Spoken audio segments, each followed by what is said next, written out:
ข้ามลงแล้วเจ้าจะนอน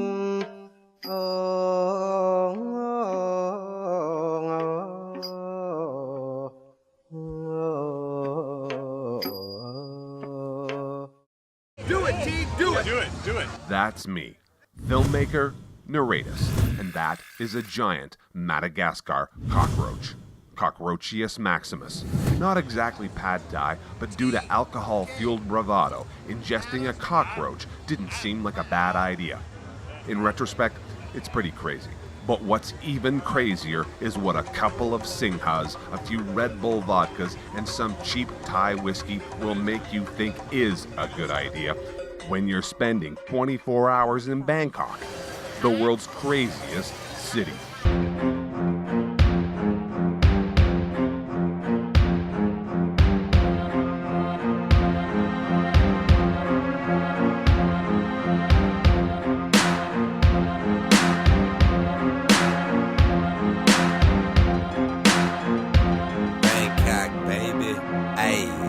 About to start wildin' in Thailand, sun on the horizon. Gonna be a long night, plenty of surprises. Sky rises, it's a wired up environment. 13 million on the path to enlightenment. City of disguises, take away the daylight. You'll see a Bangkok with things poppin' late night. Eyes getting more heavy off the whiskey buckets. Soon I'll be grubbing roaches like they chicken nuggets. Vodka with the Red Bull got me about to take flight. I just watched the great fight, now all I see is brake lights. Woke up in the taxi, middle of the backseat. Don't know exactly what the cabbie trying to ask me. I love it, but this ain't the place to bring your mama to. I'm getting inked up, doing what I wanna do. Some Kama Sutra will erase all your common sense. Last thing on my consciousness is a consequence.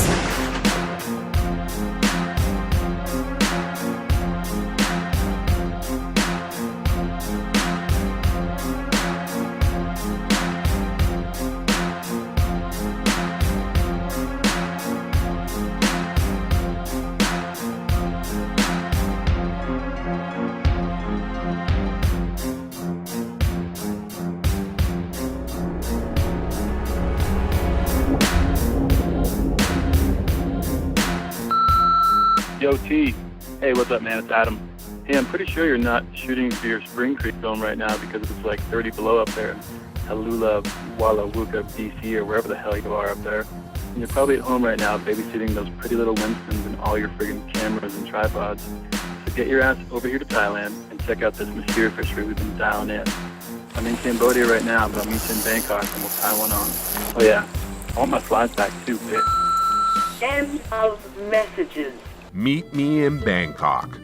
Adam had warned me about the city's fickle nature. Yeah, the cock, man. She is a cruel mistress. If you don't treat her right, you're being for a big surprise when you lift up that skirt.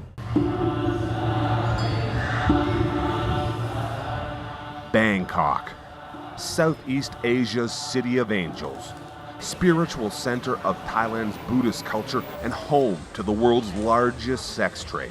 Still, Trina had regaled me with tales of the magnificent Mahseer, a fish whose scales were so golden they rivaled even the most beautiful of Thailand's temples, Wat Phra Kaew, the temple of the Emerald Buddha. So I packed up my cameras and flew halfway around the world. 2 ambient, 3 flights, and 26 hours later, and I was one of 13 million on the path to enlightenment.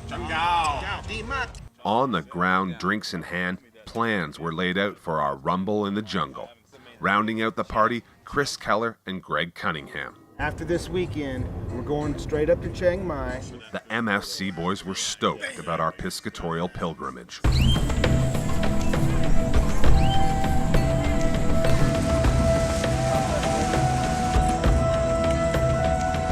Our Mahseer Mecca would take us deep into the mountainous jungles of northern Thailand, where Adam and Montana Fly have been working with the local hill tribes to develop a sustainable Mahseer fishery. We're gonna go deep into the jungle and fish the river now.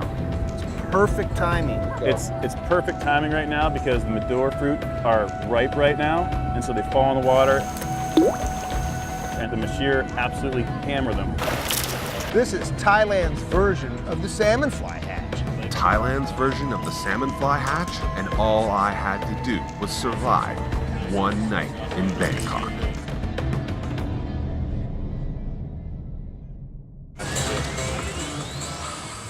First stop, Khao San Road, center of the backpacking universe and home to Bangkok's counterfeit culture. From Fendi to Pfizer, if you wanted it, Khao San had it. Or more precisely, a reasonable facsimile of it. Nice.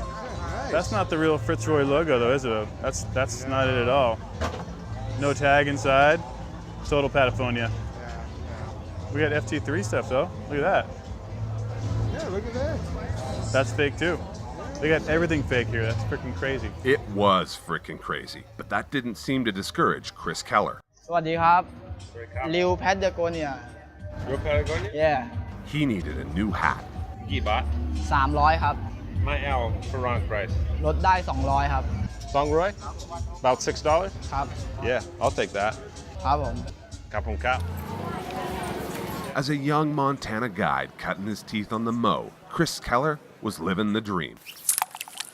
Spending summers getting after it for big browns and overwintering in Chiang Mai as MFC's quality control manager. Thailand is fucking crazy. It's a huge culture shock, especially coming from Dillon, Montana. Green as KK may have seemed, he'd already amassed enough fishtails to allow him to swap lives with any veteran guide. Stories like how one of his first clients was struck by lightning on the Madison, or that time that he was almost arrested for stealing his own fish mount from a bar in Dillon, or my all-time favorite, the Steelhead Jockitch saga. Keller, like many Montana anglers, had made the trek to Idaho to feel some steel. For 9 days, I didn't shower. About 3 days later, I started to kind of develop an itch. So I went into the doctors and they prescribed me some Lamisil, it's just your common jock itch. Things got worse, you know, I was really hot down there. The lady says, you're pretty much a walking petri dish in between your legs because you're so allergic to Lamisil. What Keller's not telling you is that it took him 2 months to return to the doctor. I was afraid to go to the doctors because you never know what you can have. After hearing that, my advice to KK was that if he was experiencing any itch after his Thai adventure, perhaps he should see someone right away. With time to kill before the main attraction, we headed for the undercard. Known as the art of 8 limbs because it makes use of punches, kicks, elbow and knee strikes, Muay Thai is a time-honored tradition in Thailand and can trace its roots back thousands of years. A fact explained to me by Greg Cunningham, who partly, due to his love of Muay Thai, had earned the nickname Champ. A fixture on the Chiang Mai fly tying scene for 12 years, the Champ had managed to shed the moniker of Farong, a derogatory term Thai people use for foreigners. Actually, a lot of Thai people call me Kon Thai, which means Thai person. A transplant from the Centennial State, Champ had laid down his own roots in Chiang Mai. My wife is Thai. We have little boy Trevor, who's 3.5. The land of smiles had got its hooks and jabs into the Champ. The Thai culture has really sunk into me. I enjoy it over here. I do like to get back home every once in a while to the States, but this is my home. This is my home. When we finally caught up again with Adam Trina, the head of Montana Fly was bound and determined to introduce me to one of the cultural icons of Thailand. No, not Buddha, but that transgendered Thai idol, the Gatoi, the infamous Ladyboy. You consider yourself gay or lady? Lady. Consider yourself a lady? Yes. Yeah, for sure. Yeah. With that introduction out of the way, we staggered through the back alley soys of one of Bangkok's most famous red light districts, Soi Cowboy. And as we did, the seedy underbelly of the city revealed itself layer by layer. And one thing became abundantly clear.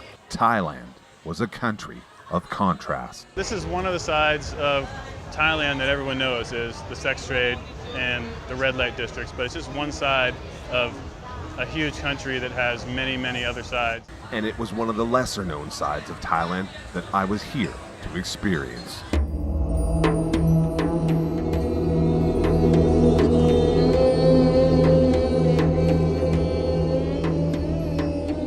Bangkok behind us, I found myself in the rugged mountains of the Mae Hong Son province, destined for the Now Valley.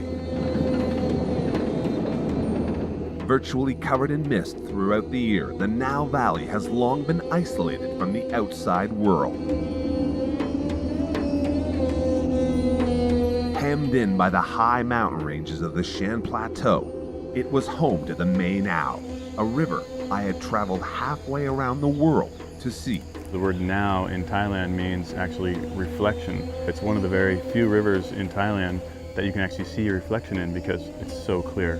Deep in the jungle, the river of reflection was completely solitary and remote. But you come out here and it is third world, absolutely third world. It was here that a unique conservation project promoting angling tourism was underway, a plan that would help local villagers and protect an endangered species, the golden Mahseer. Hailed as the aquatic tiger of the Asian subcontinent, the golden Mahseer is disappearing from its range at an alarming rate. Right now we're working with all the villagers to try to get the entire 60 kilometers of river protected. Our guide for this angling adventure was the project's founder, Pirawat Kodagoon. Everybody call me Bobby. Part Thai and part Korean, Bobby was all angler. His brain is always on fishing.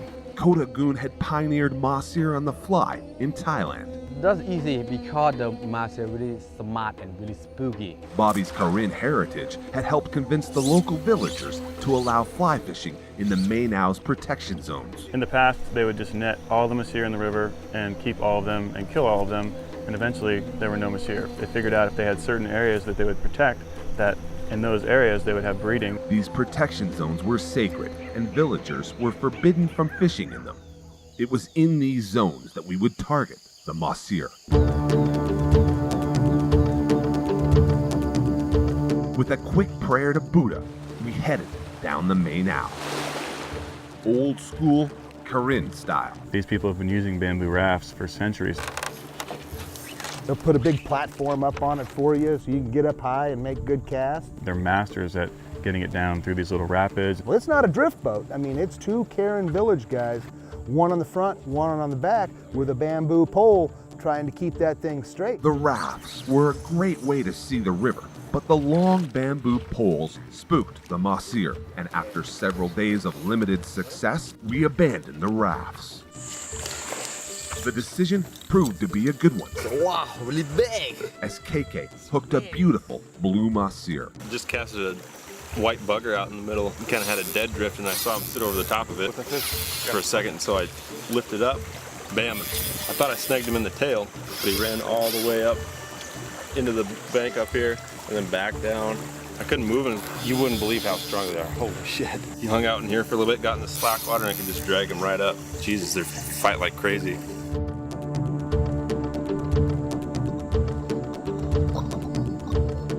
Good job, very good. That was awesome. KK's blue was a good start, but the golden Mahseer that I had come so far to see had managed to elude us. And Thailand's so-called salmon fly hatch, the Mahseer, had failed to materialize.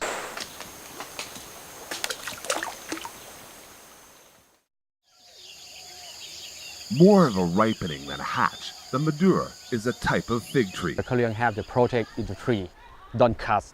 Sacred to the Korean for its medicinal purposes, the tree's ripened red figs are Mahseer candy. The Mahseer absolutely go crazy when these things hit the water. It's absolutely explosive. Problem was, most of the figs hadn't ripened yet, and the big goldens were keying in on the occasional unripened green fig that fell from the trees.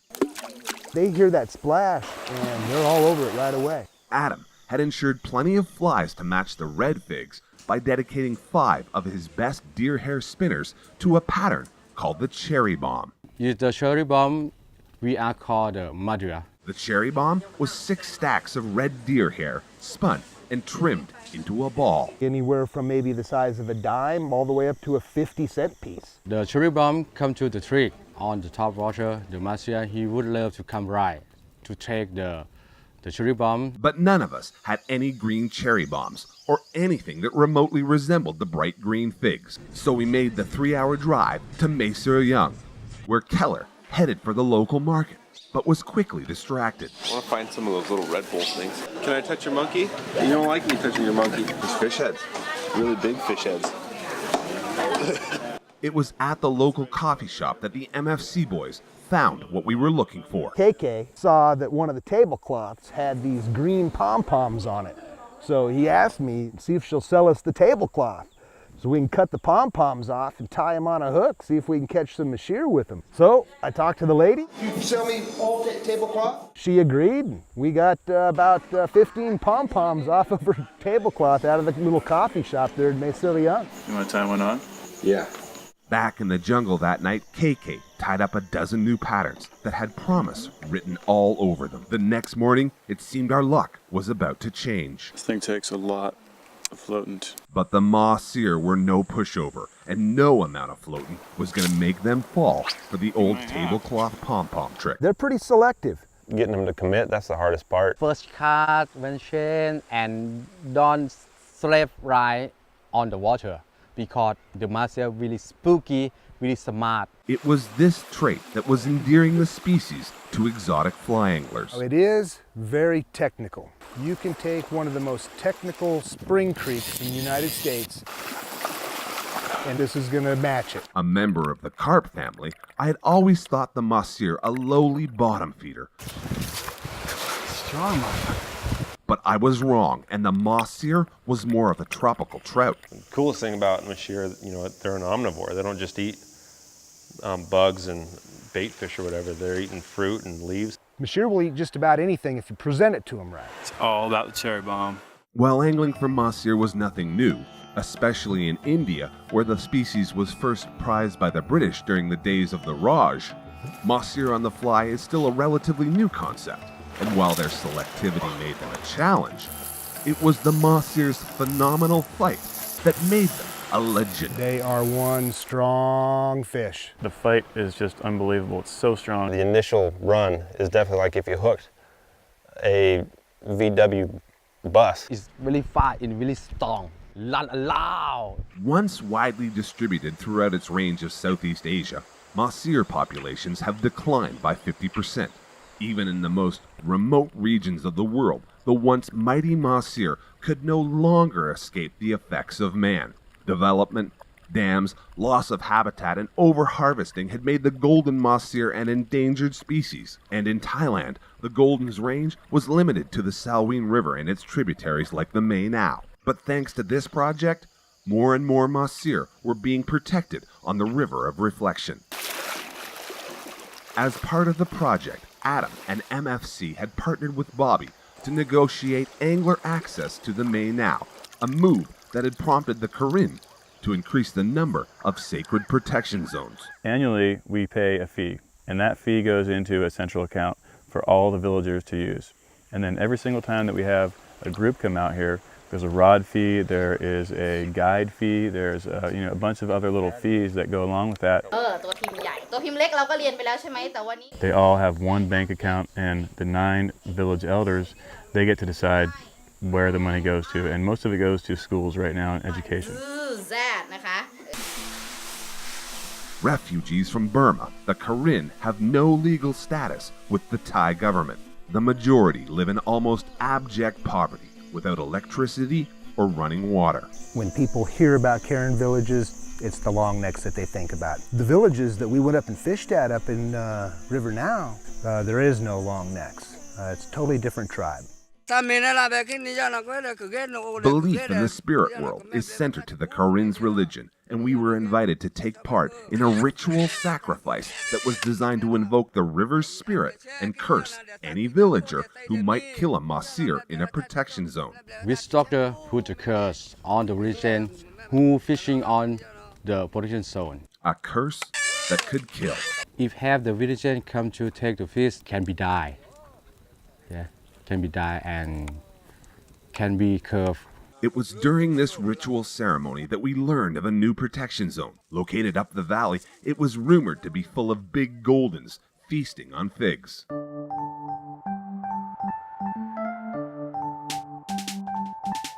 Staring at the fire, but the fire's staring back. We sitting there planning our attack. In the morning we's gonna the Taiwan on. We's gonna get a Mahseer break at the dawn. But for now, let's have another chong. Drinking up the Singha, singing up a song. Taiwan on, we tying it up. Taiwan on, we saying what's up. Everybody quiet, I'm trying to fly fish like a pirate. Floating in my boat while I be choking on a tie stick. Eyes lit, cause we be high on trees. Taiwan on till my eyes look Taiwanese. Feeling fly like a jetpack. When I be off the hook like a fresh catch. You have to agree, I keep it straight up like a pine tree. Fishy like a Pisces, whiskey not an iced tea.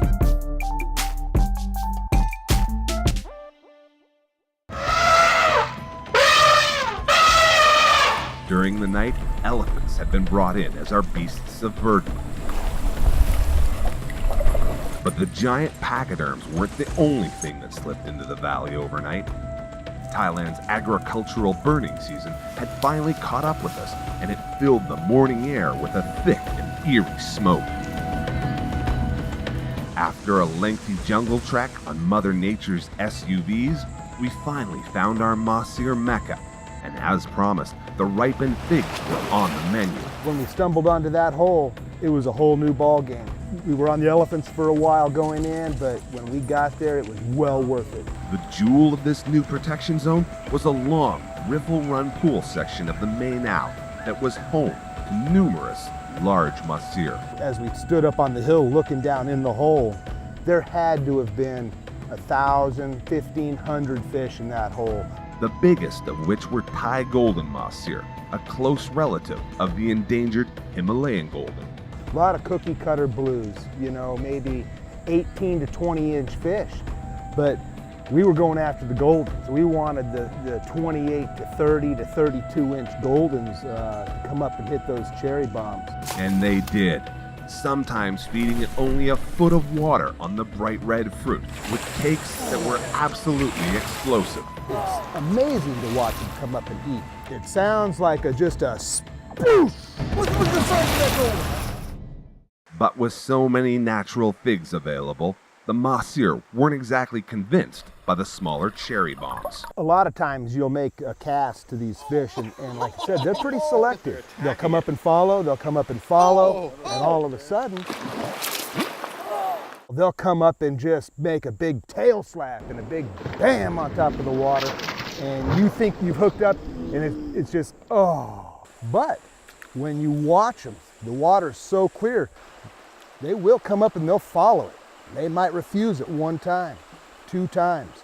But when they hit it, bam, it's good. The first few seconds, the rod just doubles over because they're just gonna go deep and dig and dig and dig. Like I said, your heartbeat just goes up 20 beats. That's good fish. You feel the power through the rod instantly. These fish are so thick. The girth on them and the shoulders on them are so big, you just feel the power instantly. And as an angler, it's just a great feeling. Look at the golden scales on that fish. You get them out of the water and their scales are so big. I mean, it actually looks like little flecks of actual gold. It's just amazing. The colors in these things. Absolutely amazing. And when you get one and get the sun hitting it, spectacular. Absolutely beautiful. The elephant ride was well worth it for this boy. In the end, though, karma was with the project's founder. When Bobby got that real big fish, it took probably a good 10, 15 minutes to get that thing in towards where we could get a handle on it. Ooh, really strong.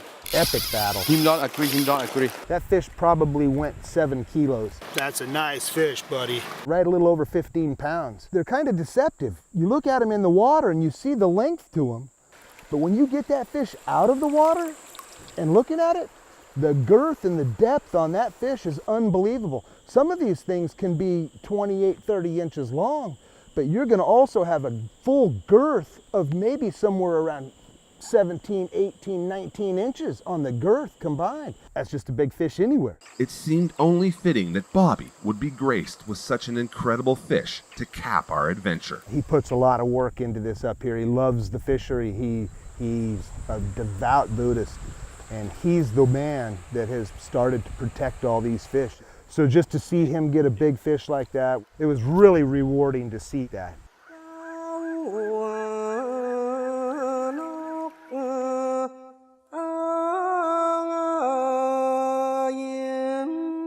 This entire Thai odyssey had been rewarding, and even though we didn't tie into the endangered golden Mahseer, it was obvious the project was working. The final step would be to ensure all of the Mae now became a sacred protection zone. Adam was confident he could make that happen, and when it did, the River of Reflection would become a world-class Mahseer fishery. Within 5 years, we're going to have 15 to 20 pound Mahseer all up and down 60 kilometers of river. Seeing this project changed my perception of the Mahseer. No longer did I think of it as just a lowly carp relative. No, the mighty Mahseer was a worthy quarry and an incredibly beautiful fish that needed protection. But I wasn't the only one to have a change of heart. At first, I was really doing this because I wanted to fish. Adam Trina had undergone a transformation as well. Greg and I both had a personal evolution. From selfishness to social consciousness. Now it's about just helping them. We want this whole thing to succeed for these people. And what about that giant cockroach, you ask? Do it, T, do it, do it. Well, when in Rome, or in this case Bangkok, it's like the song says, one night in Bangkok, and the world's your cockroach. Juicy inside. One night in Bangkok, and the world's your cockroach. Hey, crazy out in Bangkok, I'm blasted like a tank shot. Fishing on the river, been a minute in the same spot. Can't stop sipping, it's brown but no Lipton. Plus I'm on some Red Bulls like Scottie Pippen. Get it, I'm a tie one on, got the killer green. To the dome, coming down like a guillotine. Had to give you a glimpse on the silver screen. No sneeze, but I'm blessed, now I'd like to thank you. MFC holding it down like an anchor. Whiskey with the real talk, ain't nobody franker. Throwing dries as we stalk, we don't need no sinker. If you in the crowd, grab one now, come on, drink up. Pour some down for MCP, brought to you by Patagucci. As for me, I am James D, rocking it with F3T.